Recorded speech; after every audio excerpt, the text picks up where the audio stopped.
y de que verdaderamente por nuestra negligencia y nuestra irresponsabilidad estamos literalmente condenando a las generaciones futuras a este tipo de cosas.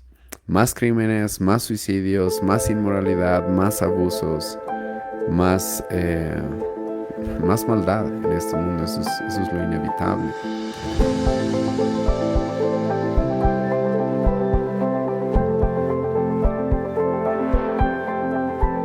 Bueno, hermanos, hemos estado hablando la última sesión de la reunión de familias acerca de la importancia de tener una visión multigeneracional y todavía vamos a hablar de eso en esta sesión también.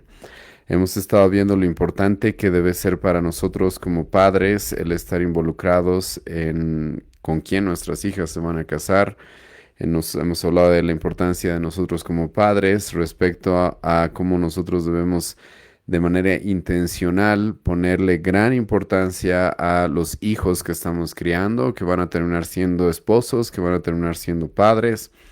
Y hoy día, hermanos, vamos a continuar viendo este tema acerca de la importancia de tener una visión multigeneracional, porque el autor lo que va a hacer en esta sección del capítulo 1 que todavía estamos estudiando es mostrarnos el impacto que tuvo en su vida, como también el impacto que tiene en general en la sociedad la falta de padres.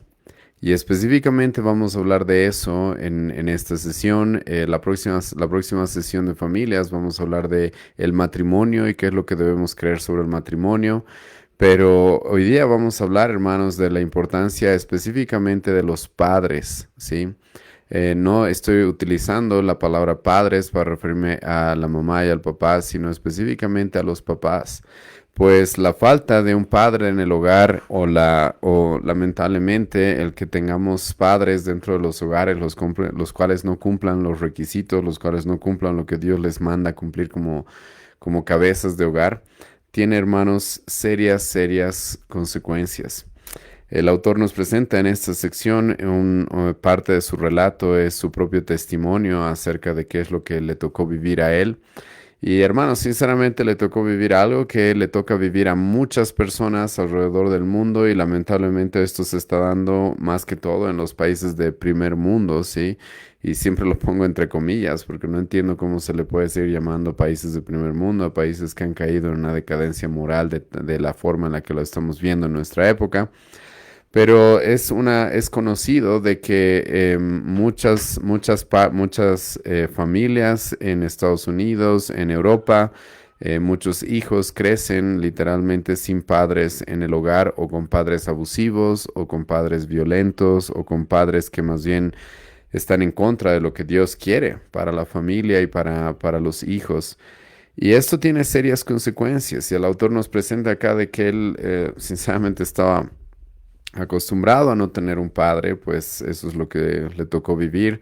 Sus papás, su mamá se embarazó muy joven, estando, si no me equivoco, todavía en la secundaria, y se casaron, pero al final el padre abandonó el hogar. Y lo que nos comenta es de que esto no es algo que le pasó simplemente a él, sino que en la sociedad en la que él vivía era incluso algo normal, a tal grado de que él sentía de que, ok, sí, falta un padre en mi hogar, pero no sentía tanto la ausencia. ¿Por qué? Porque al ver a sus amigos, al ver a sus vecinos, normalmente era lo que sucedía alrededor de su familia, alrededor de las personas que estaban cercanas a él. La mayoría de los niños no tenían un padre con el cual hubieran crecido. Y hermanos, esto es una realidad, si bien en los países de primer mundo es terrible lo que está sucediendo, pero también es una realidad en nuestra época. Ahora, yo sé que el contexto boliviano todavía es un poco, bueno, es bastante distinto al contexto que se vive en países de primer mundo. Pero en nuestro contexto ustedes también saben, hermanos, de que muchas veces, por más de que el padre no abandone el hogar, el padre es ausente. El padre simplemente no está.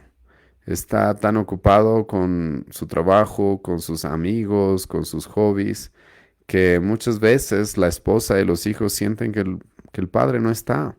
Los hijos sienten que el padre no está.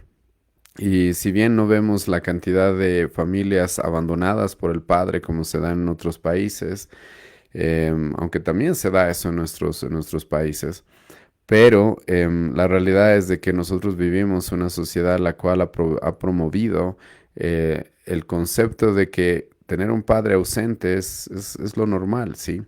Y la mamá normalmente es la que se hace cargo completamente del hogar muchas veces y los padres están involucrados en otras cosas, creen que simplemente traer dinero al hogar eso es suficiente y con eso ya han cumplido su rol como esposos, como padres y luego pueden dedicarse ellos a su vida y muchas veces incluso cuando están en el hogar ni siquiera pasan tiempo con su familia, sino que tienen sus propias actividades. Y hermanos, esto es muy grave y esto es muy doloroso y esto es algo que va a traer muchos conflictos. Y no es raro, hermanos, de que por estas razones es de que vivimos una época en la cual la familia y el concepto del matrimonio es un fracaso. No es raro, hermanos, de que los niños crecen en familias en las cuales no se ve necesario que esté un padre, los padres son ausentes, los padres abandonan sus hogares y luego esos mismos niños crecen y ¿qué crees que es lo que van a hacer? Van a ser niños los cuales crean, ok, sí, mi presencia en el hogar, en la familia, tampoco es requerida. Van a crecer mujeres las cuales crean que igual no necesitan un esposo o un padre para que realmente una familia vaya bien. Y es por eso que lo que nos comenta este autor en la experiencia que él mismo tuvo es de que si bien su padre no estuvo en el hogar, la realidad es de que dentro de su familia muchos de sus primos también no tuvieron un padre en el hogar. Y nos da él el recuento de cuántas personas y cuántos divorcios hay dentro de su familia. Literalmente nos presenta de que en su familia, junto con la de su esposa, lamentablemente, entre primos, tíos, etcétera, hay más de 22 divorcios, si no me equivoco, y puedo estar quizás fallando un poco en los números. Pero realmente es terrible porque una familia que no tiene un padre y luego uno va viendo qué es lo que sucede con los hijos, qué es lo que sucede con la siguiente generación. Y lo que normalmente sucede es de que la siguiente generación no le presta la atención debida a la necesidad de tener un padre en el hogar, no le presta la atención debida a la necesidad de que un esposo y una esposa verdaderamente estén unidos cumpliendo el rol que Dios les ha dado dentro de una familia. Y van a terminar repitiendo los mismos errores y van a terminar propagando una sociedad en la cual los niños literalmente crezcan en familias divididas. Y hermanos, esto es grave porque como hemos visto y hemos repetido muchas veces y no me voy a cansar de repetirlo, hermano, la sociedad está como la familia está, la iglesia va a estar como las familias estén. Y el autor nos presenta acá de que lamentablemente el tren que siguió su familia y todos aquellos que lo rodeaban fue una generación la cual continuaron las mismas malas prácticas de las familias en las cuales han sido criados, produciendo un montón de divorcios, un montón de familias disfuncionales. Incluso nos menciona de que lamentablemente él tiene como 73 primos, los cuales terminaron naciendo y terminaron siendo criados en una relación fuera del matrimonio. Muchas personas, lamentablemente, incluso en nuestra época y también en nuestro contexto social, creen que el concubinato es algo normal, es el vivir juntos en un lugar, pero sin un compromiso serio, sin una promesa de permanecer juntos delante de la iglesia, delante de Dios, delante del gobierno, no es necesario. Y por lo tanto terminan teniendo hijos los cuales no viven en un entorno en el cual se les presente la promesa y el compromiso al matrimonio como algo honorable, como algo lo cual debemos respetar y lo cual debemos valorar. Y como ya he mencionado, ¿qué es lo que creen que va a suceder con la siguiente generación? Y el autor nos presenta esto en esta sección del capítulo, en la cual no solamente él fue afectado, sino que lamentablemente a su alrededor, incluso vecinos, amigos, primos, etcétera, también lamentablemente fueron afectados de tal forma que empezaron a repetir el mismo patrón, el mismo patrón. Y bueno, a pesar de eso, el autor nos presenta también de que tuvo la bendición de poder relacionarse con su padre en los últimos años que tuvo con él. Esa es una bendición que él tuvo a pesar de que muchas veces él oró por no ver a su padre quizás, el sufrimiento que les causó, porque él sí tenía conocimiento de que su padre estaba involucrado en las drogas, era un adicto, y, pero por la gracia de Dios, cuando él conoció el Evangelio, Dios también le dio la oportunidad de encontrarse con su padre y hacer todo lo posible para que conozca el Evangelio, para que conozca la salvación, y eso es sinceramente solamente gracias al Señor. Pero la realidad, hermanos, es de que el caso y el costo de que no haya padres en el hogar los cuales estén cumpliendo su rol es un costo muy, muy elevado. Y en la siguiente sección de este capítulo, el autor lo que va a hacer es presentarnos estadísticas acerca de qué es lo que está sucediendo en Estados Unidos con familias disfuncionales en las cuales los padres o abandonan la familia o son ausentes. Y estas, hermanos, creo que son estadísticas muy, muy importantes. En Estados Unidos, especialmente en la comunidad afroamericana, es algo que se da constantemente. Mucha gente en Estados Unidos pregunta por qué. ¿Por qué será que los afroamericanos en Estados Unidos muchas veces no les va muy bien? Y a veces quieren culpar al gobierno, a veces quieren culpar a la economía, a veces quieren culpar al racismo. Pero la realidad que muchos han reconocido en nuestra época es que el problema es de que lamentablemente esa comunidad crecen y crían generaciones sin padres, con familias disfuncionales, con familias quebradas. Y las estadísticas, hermanos, estas son, ¿sí? Eh, Aproximadamente el 75% de hijos que crecen sin un padre experimentan pobreza. Experimentan un estado de pobreza en el cual tienen que permanecer por un largo periodo de tiempo y muchas veces no salen de ese estado. Y ahora, estas estadísticas son muy interesantes cuando las comparas con la estadística opuesta, ¿sí? Como por ejemplo, ¿cuál es el porcentaje de pobreza en los niños y en las familias en las cuales los dos padres se mantienen juntos? Como les dije, en una familia en la cual y un niño que crece sin un padre, el 75% de estas personas terminan en pobreza, cuando en las familias en las cuales los padres y la pareja se mantienen juntas, solamente el 20% se mantiene o llega a la pobreza, ¿sí? El no tener un padre en el hogar es la causa número uno de pobreza en Estados Unidos. Esto es algo que se conoce, ¿sí? Esto es algo que se sabe.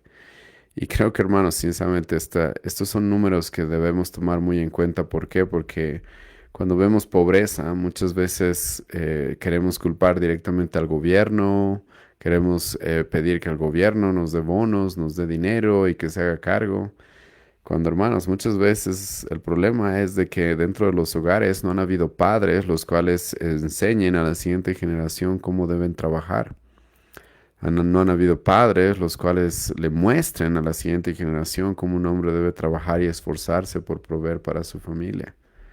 Sino más bien los padres que abandonan el hogar muchas veces es por temas egoístas y para no tener que hacerse responsables económicamente de una familia. Los padres ausentes dentro del hogar muchas veces tampoco son ejemplo de cómo un hombre debe administrar los recursos dentro de sus familias. Y eso es lo que ven los niños, eso es lo que ve la siguiente generación. Y entonces crece una nueva generación la cual no sabe cómo administrar, no sabe cómo trabajar, no se le ha mostrado cómo salir adelante. Y hermanos, creo que estos números sí deben llamar mucho nuestra atención.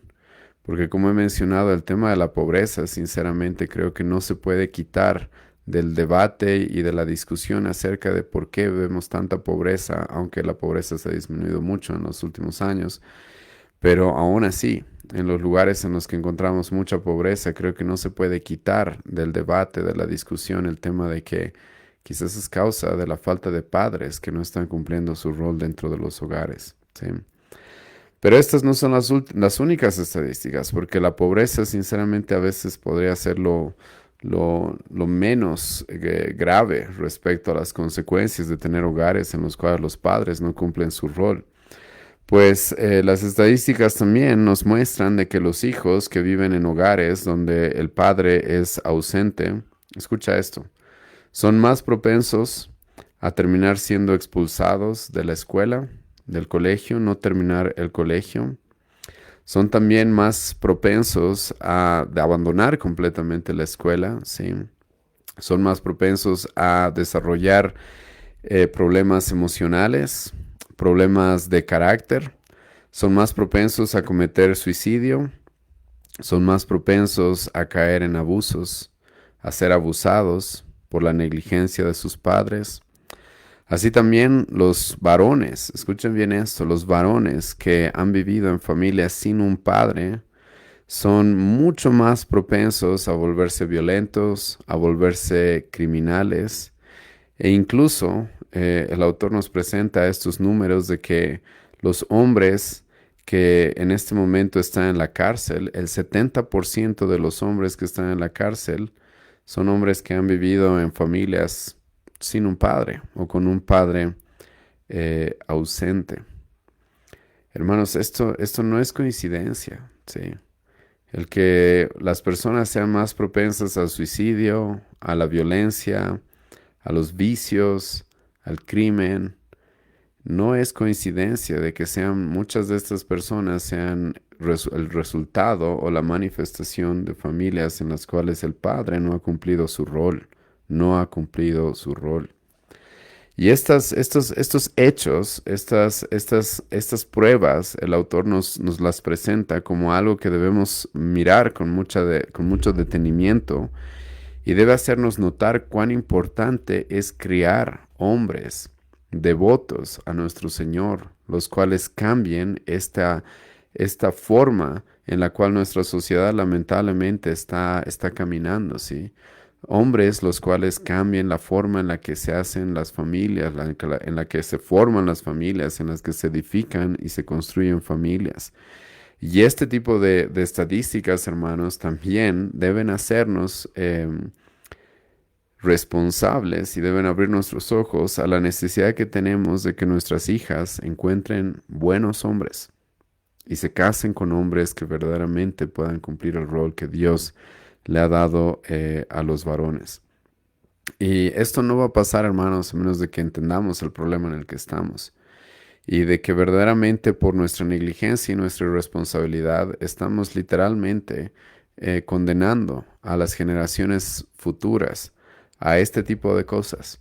Más crímenes, más suicidios, más inmoralidad, más abusos, más, más maldad en este mundo. Eso es lo inevitable. Y es por eso, hermanos, que debemos empezar a cambiar nuestra mentalidad. Y el autor sí va a tocar esto que hemos tocado la última sesión también. Y es de que debemos empezar a ver nuestra vida de una forma en la cual el egoísmo no sea el centro, ¿sí?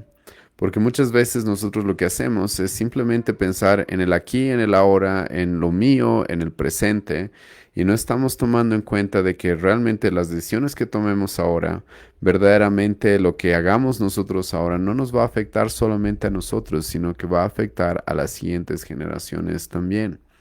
Y lamentablemente los padres y las personas en nuestra época, pero están acostumbradas a ese egoísmo, ¿sí? A solamente pensar en qué es lo que me beneficia a mí, en qué es lo que yo quiero, en qué es lo que a mí me causa placer, en cuáles son mis necesidades presentes, temporales, aquí y ahora, en lugar de abrir su mirada a que somos parte de una sociedad, somos parte de una familia y lo que hacemos verdaderamente va a impactar a muchas, muchas más personas, ¿sí?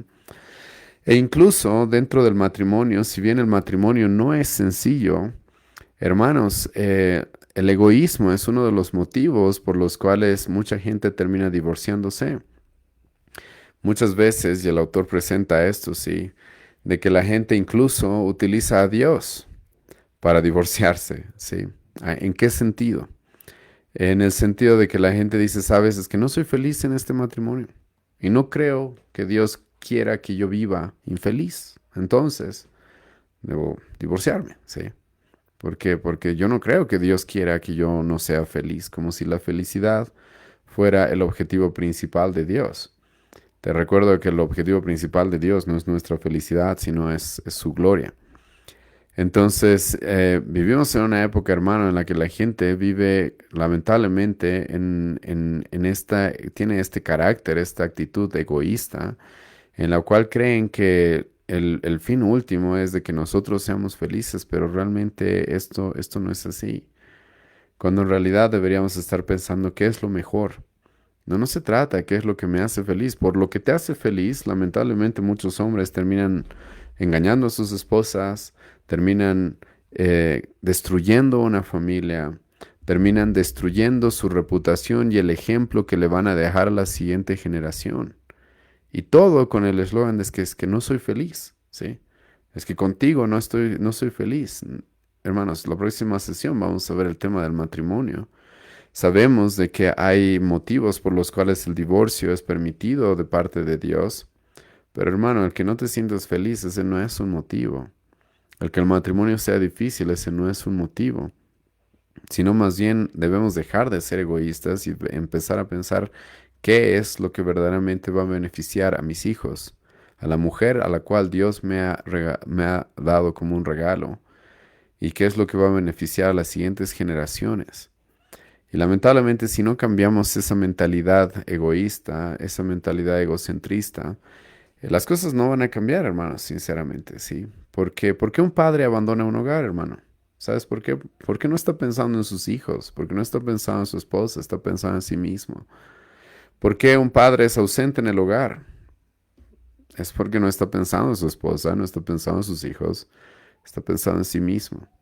Y dicho sea de paso, hermanos, sinceramente yo creo de que normalmente los problemas dentro de una pareja, dentro de un matrimonio, se dan por el egoísmo de una persona. Cuando una persona empieza a pensar más en qué es lo que yo quiero, qué es lo que yo deseo, qué es lo que a mí me satisface, qué es lo que es que tú no me das lo que yo quiero, es que no estoy recibiendo lo que yo esperaba recibir, es que no eras lo que yo esperaba que seas.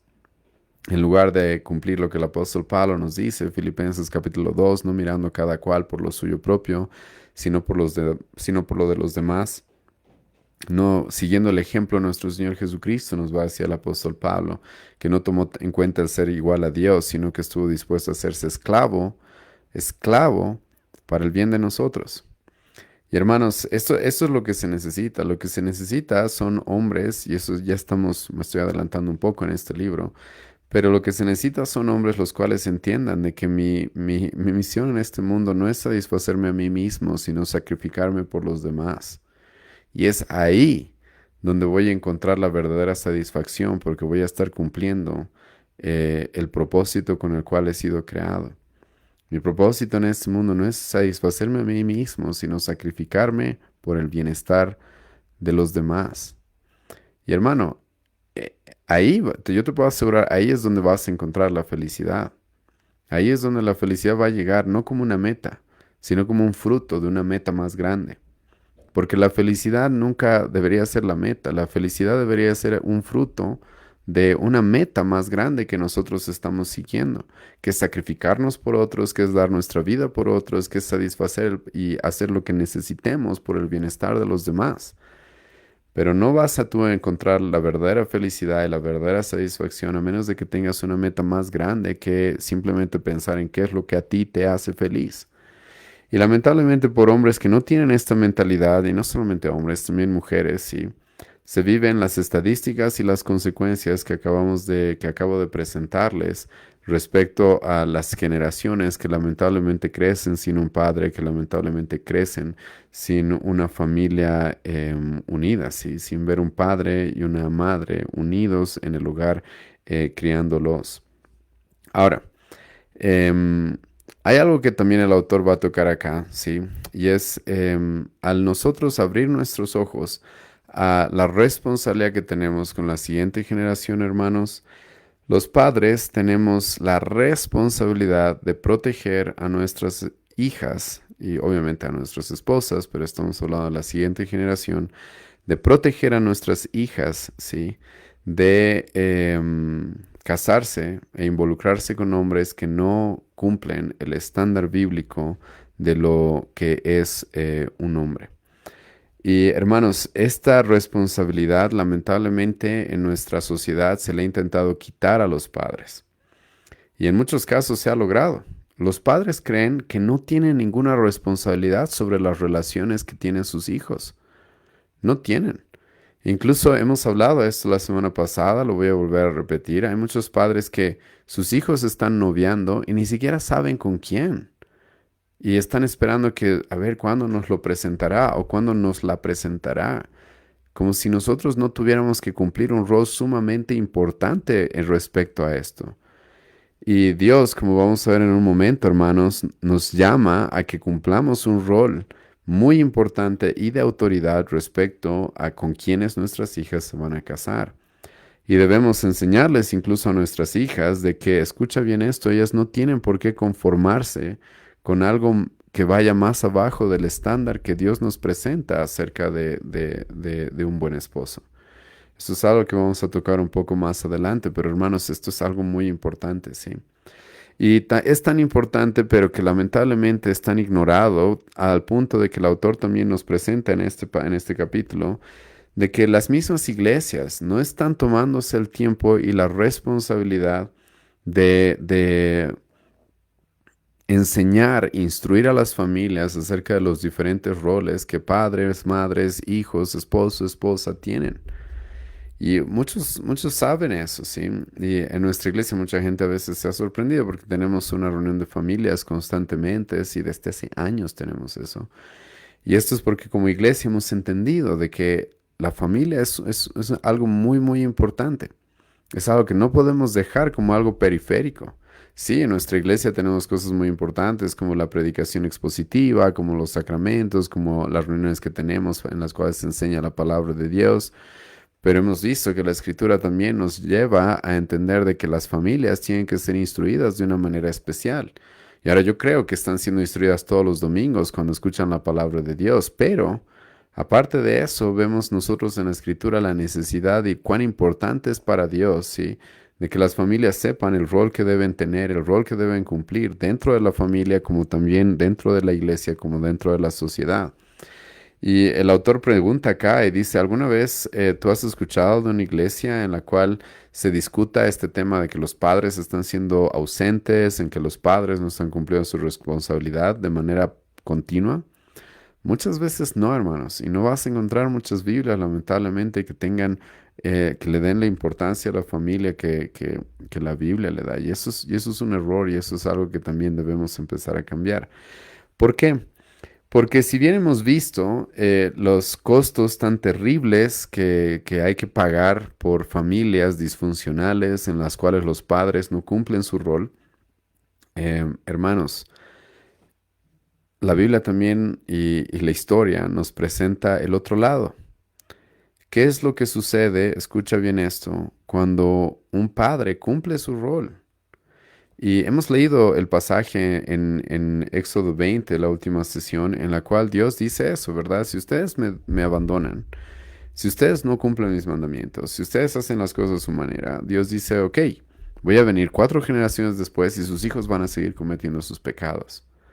Pero al mismo tiempo Dios dice, si ustedes cumplen mis mandamientos, guardan mis mandamientos, yo voy a tener misericordia hasta por 1000 generaciones. Por 1000 generaciones.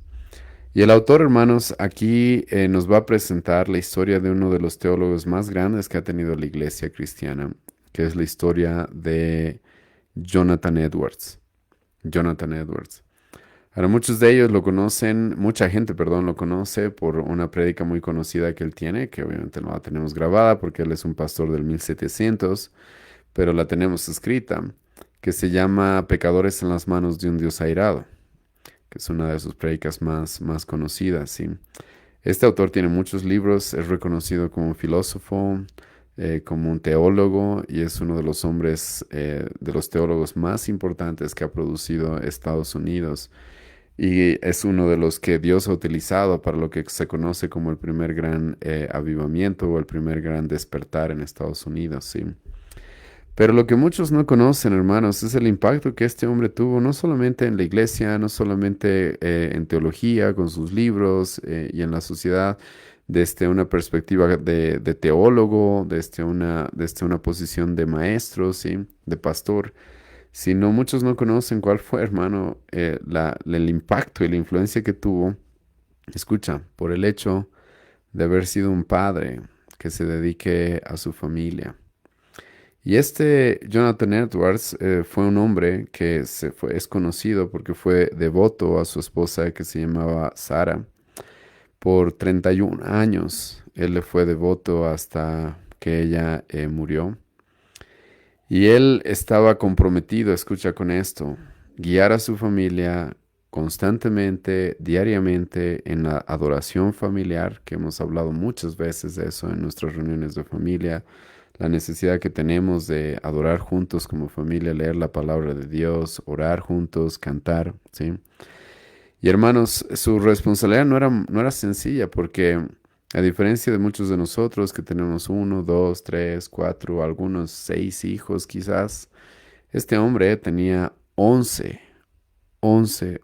hijos. 11 hijos, ¿sí?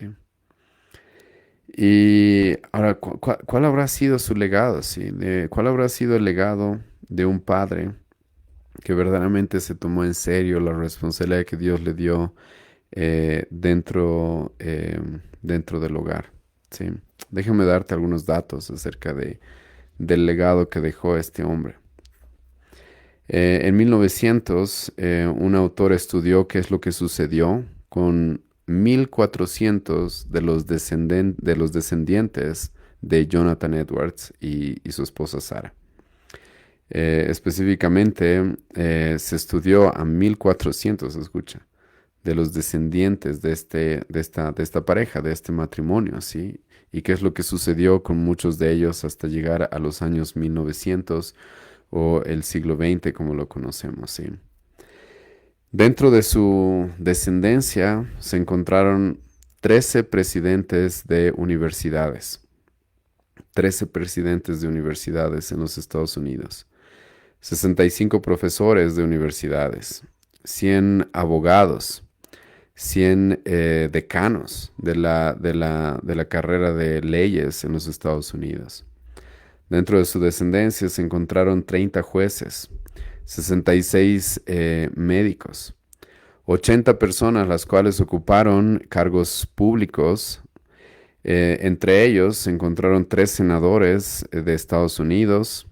Así también se encontraron gobernadores en diferentes estados, descendientes de Jonathan Edwards que ocuparon el cargo de gobernadores en diferentes estados, e incluso uno de sus descendientes llegó a ser vicepresidente vicepresidente de los Estados Unidos. Uno de ellos también fue algo así como el tesorero, ¿sí? Dentro de la nación de Estados Unidos. Estuvo a cargo de controlar lo que es la tesorería o el tesoro del Estado en los Estados Unidos. Así también, dentro de su descendencia se encontraron 135 libros escritos por descendientes suyos, más de 100 misioneros, más de 100 misioneros y personas involucradas en las misiones para que el Evangelio llegue a diferentes lugares y se expanda a lo largo de este mundo.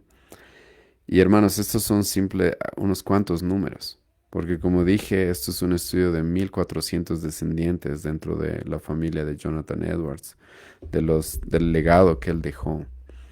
Ahora, no voy a negar que obviamente en su descendencia pues, se pueden encontrar personas las cuales se rebelaron, personas las cuales, como la Biblia misma nos presenta, Dios mismo muchas veces tiene hijos pródigos, pero realmente es sorprendente, ¿sí? El legado y el impacto que puede tener un hombre, no solamente dentro de su familia específicamente, sino que al impactar su familia, el impacto y la influencia que puede llegar a tener un hombre, escucha, en una nación entera, ¿sí? Y ese es el caso, sinceramente, de Jonathan Edwards. El impacto que él tuvo, si bien fue un gran teólogo, un gran predicador, si bien Dios lo utilizó para el primer gran despertar en los Estados Unidos, hermanos, su impacto se mantuvo hasta el 1900 todavía. El impacto de su influencia a través de la familia y el legado que él dejó todavía se podía sentir. Y hermanos, a veces nosotros, lamentablemente, porque no tenemos muy buenas estadísticas muchas veces en nuestros países, pero no entendemos, sí, eso.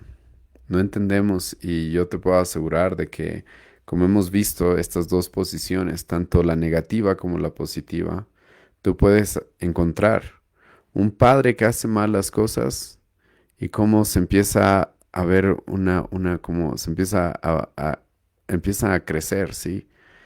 Frutos de lo malo que hizo. Y puedes encontrar, como hemos visto en las estadísticas, ¿sí? Criminales, abusadores, suicidios, terribles cosas.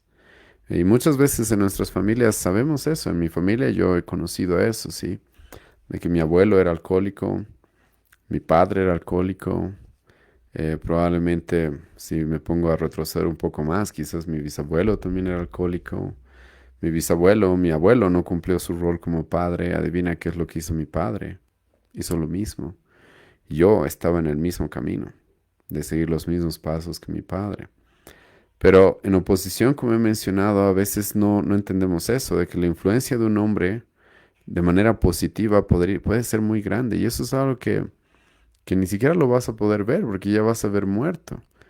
Pero no te imaginas lo que Dios puede hacer a través de la influencia de un buen padre, de un buen hombre, el cual verdaderamente cumpla su rol dentro del hogar e instruya a la siguiente generación. Y esto, hermanos, y este capítulo a mí me ayudó mucho, aunque conocía ya un poco la historia de Jonathan Edwards, pero me ayudó mucho a afirmar respecto a este tema, ¿sí? Y a cómo la influencia de un hombre, así como la Biblia nos dice, ¿sí?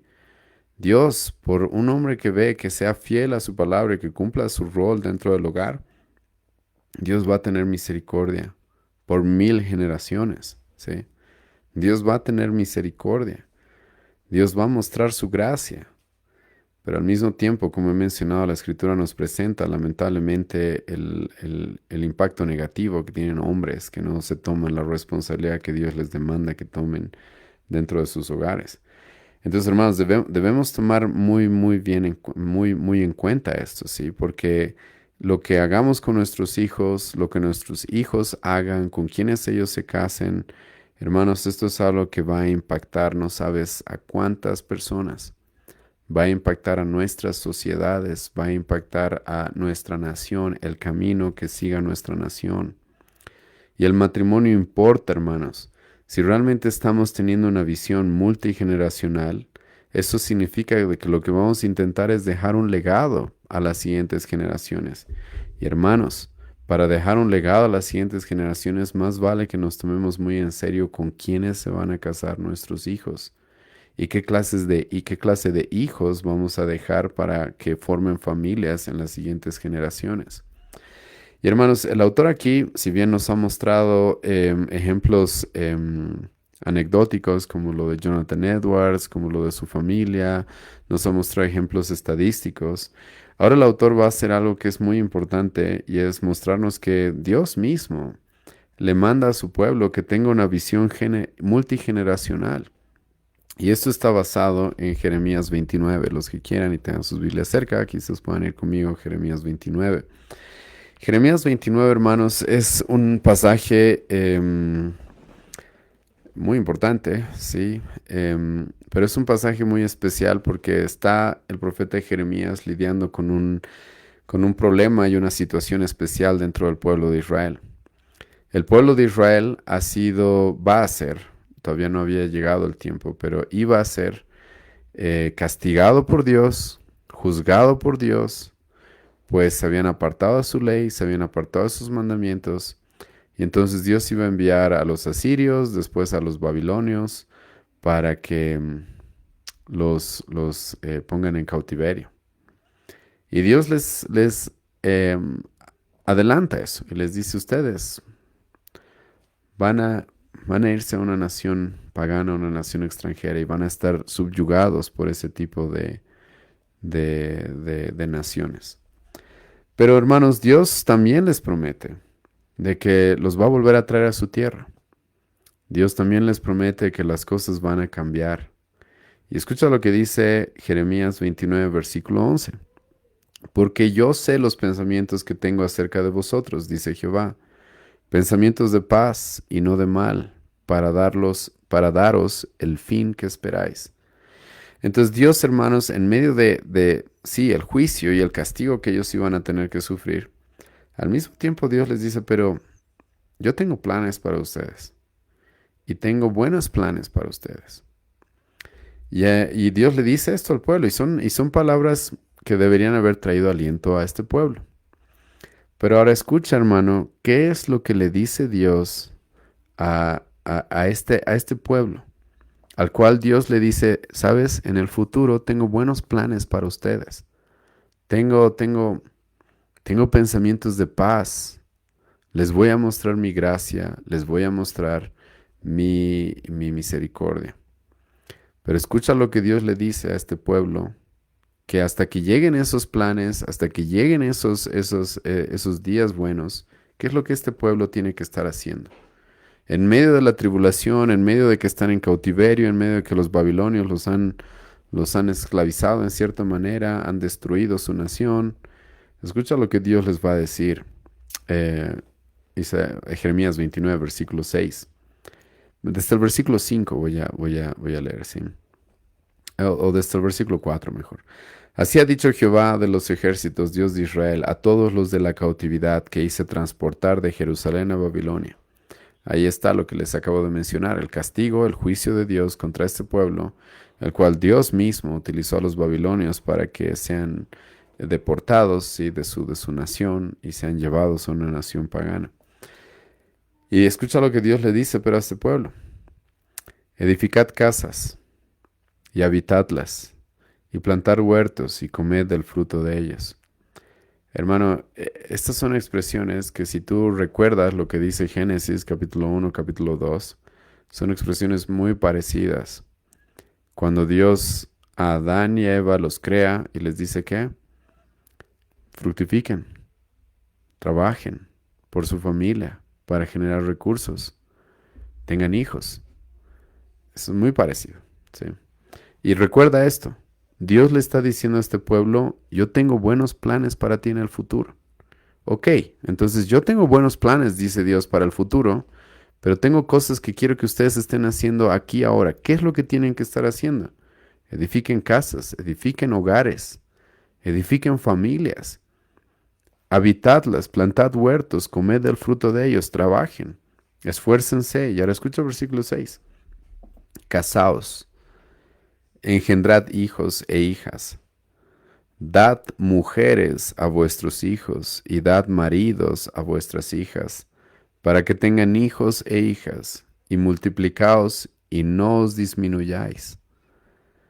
Escucha, esto es muy importante, hermano, porque espero que este pasaje te abra los ojos como los ha abierto a mí, a la responsabilidad multigeneracional que tú y yo tenemos. Sí, ahora las cosas están mal, hermanos. Ahora las cosas están complejas. Ahora las cosas son difíciles. Pero yo sí creo en un Dios que cumple sus promesas. Y yo creo en un Dios que dice que sí, las cosas pueden mejorar y yo voy a tener misericordia de 1000 generaciones suyas si guardan mis mandamientos y me aman. Pero hermano, escucha. Dios le dice a este pueblo, yo tengo estos buenos planes para ti. Pero tal vez, escucha, y no tal vez, tú no vas a disfrutar de esos beneficios, de esa paz, de esa tranquilidad, de esa gracia, de esa bendición. Lo que Dios le está diciendo aquí al pueblo de Israel es de que van a ser sus hijos. Van a ser las siguientes generaciones.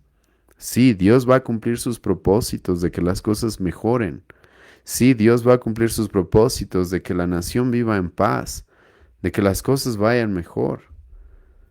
Pero más adelante, con las siguientes generaciones. Tal vez a ti y a mí, hermano, no nos ha tocado vivir en esa generación. Más bien nos ha tocado vivir como en la generación de los judíos, como en Babilonia, en cautiverio, en medio del paganismo, en medio de la idolatría, en medio del pecado, en medio de la inmoralidad. Pero las cosas pueden mejorar, yo te puedo asegurar que pueden mejorar, como Dios le dice a este pueblo. Pero ¿cómo van a mejorar? Dios le dice a este pueblo, preocúpate por tu familia, trabaja, esfuérzate, cásate, ten hijos y cría a sus hijos, porque estas generaciones son las que van a recibir esa bendición. Estas generaciones bien criadas, esas generaciones por las cuales tú estás trabajando ahora, ellas van a ver los frutos de lo que ahora se está sembrando. Y escucha, Dios le dice eso, casaos, engendrad hijos, dad mujeres a vuestros hijos y dad maridos a vuestras hijas para que tengan hijos e hijas y multiplicaos ahí y no os disminuyáis. Y procurad la paz de la ciudad a la cual os hice transportar y rogar por ella a Jehová porque en su paz tendréis vosotros paz. En la historia del pueblo de Israel se conoce de que esta generación que fue deportada a Babilonia, que vio su nación destruida, no fue la generación que disfrutó esos pensamientos de paz que Dios les dijo en Jeremías 29. No fue esa generación, fueron las generaciones futuras. 70 años después iba a haber una generación que iba a ver a su pueblo volver a su nación. Y 150 años después se iba a ver una nación completamente distinta después de lo sucedido con Nehemías y Esdras. Y hermano, esto es muy importante porque lo que te demuestra ese pasaje es de que Dios mismo tiene una visión multigeneracional.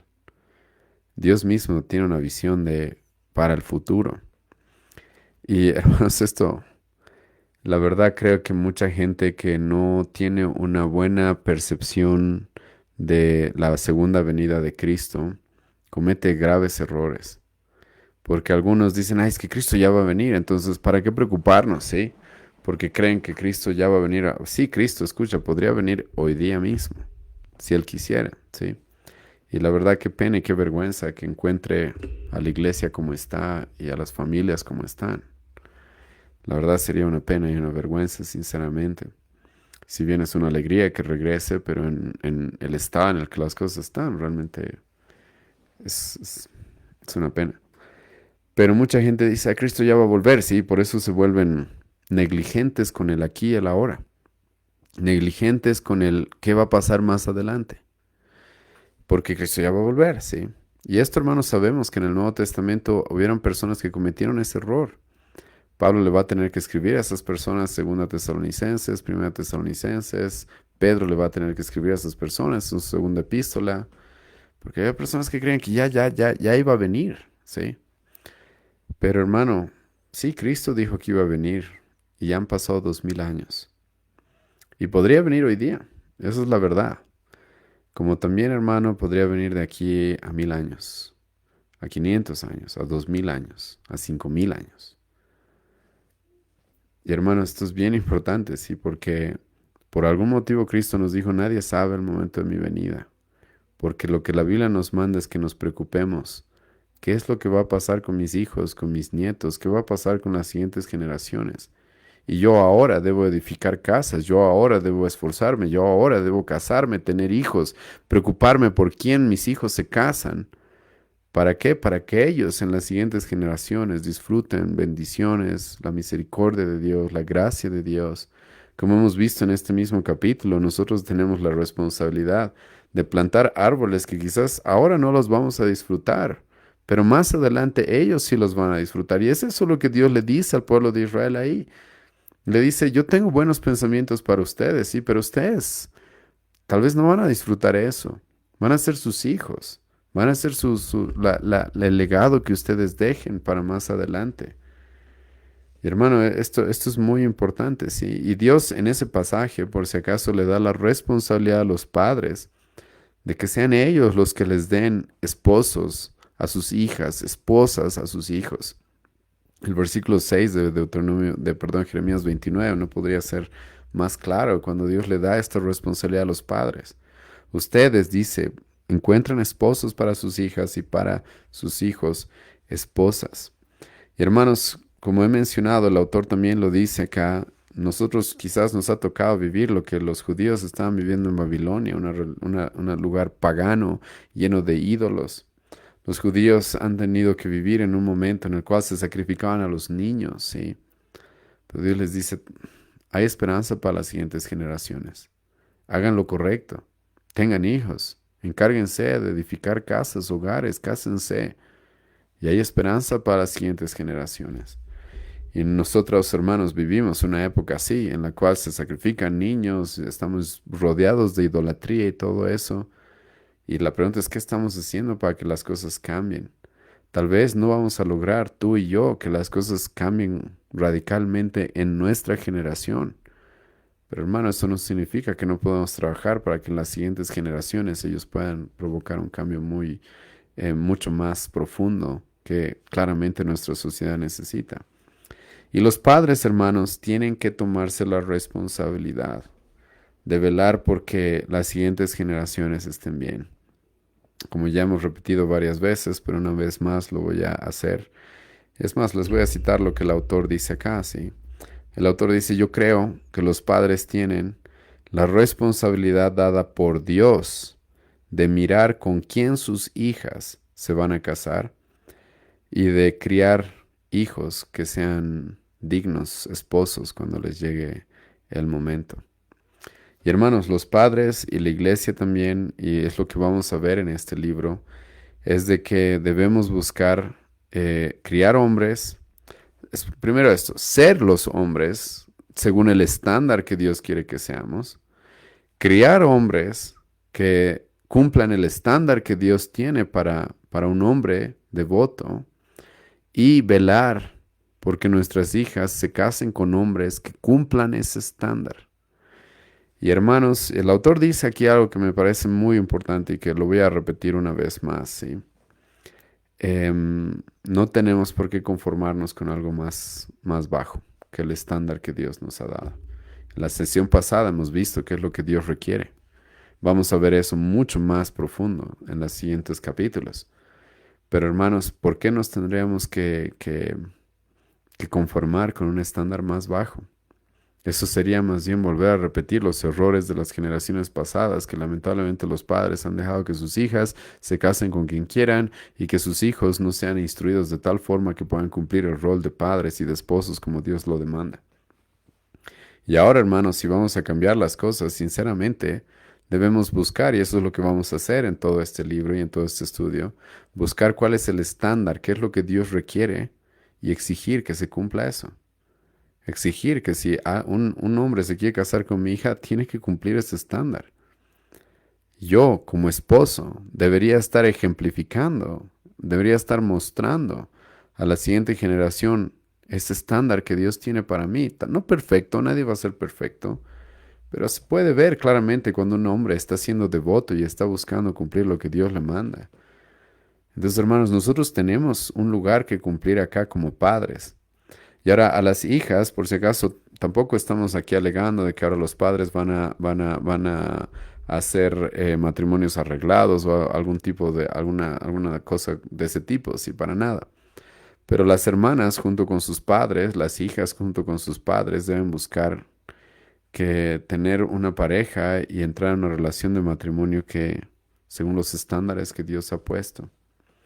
Y el autor aquí presenta algo que es bien tierno en cierta forma, porque una de sus hijas menciona de que al ver cómo un matrimonio se estaba disolviendo, al ver cómo un matrimonio de una pareja que ellos conocían se destruyó, su hija lo miró a su papá y le dijo, padre, realmente estoy muy feliz de que tú seas el que vaya a escoger la pareja que yo vaya a tener. ¿Por qué? Porque su hija sabía de que su padre iba a estar involucrado en eso. Ahora, si bien, hermanos, por si acaso no estoy alegando, una vez más lo repito y lo aclaro para que luego no me levanten falsas acusaciones, no estoy diciendo que los padres ahora tienen el derecho de arreglar matrimonios sin el consentimiento de sus hijas, no, para nada. Pero lo que sí estamos diciendo es de que las hijas no tienen el derecho de arreglar matrimonios sin el consentimiento de sus padres, eso sí. ¿Mm? Y los padres, junto con las hijas, lo que tenemos que hacer, junto con nuestros hijos, nuestras esposas, es ver cuál es el estándar que Dios tiene y exigir eso, para que las siguientes generaciones no cometan los errores que esta generación ha cometido y las anteriores. Para que las siguientes generaciones, hermano, no vivan en la inmoralidad, la corrupción, el pecado que ahora estamos viendo. Que como hemos mencionado y como hemos mostrado en esta sesión, es producto, hermano, de la falta de padres y de familias firmes, de familias que verdaderamente están edificadas en la roca que es Cristo, familias que verdaderamente estén cumpliendo el rol que Dios les ha dado.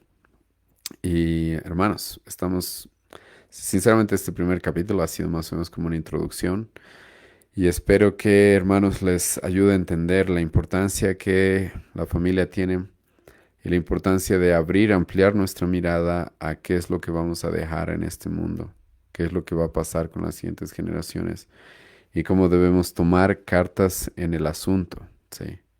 Respecto a los hijos que criamos, respecto al ejemplo que estamos dando como esposos, como padres, y respecto a los esposos que vamos a permitir que nuestras hijas tengan, ¿sí? Vamos a concluir con esto, hermanos. No sé si hay alguna pregunta. La próxima sesión, en 2 semanas, vamos a ver acerca del ministerio de la familia.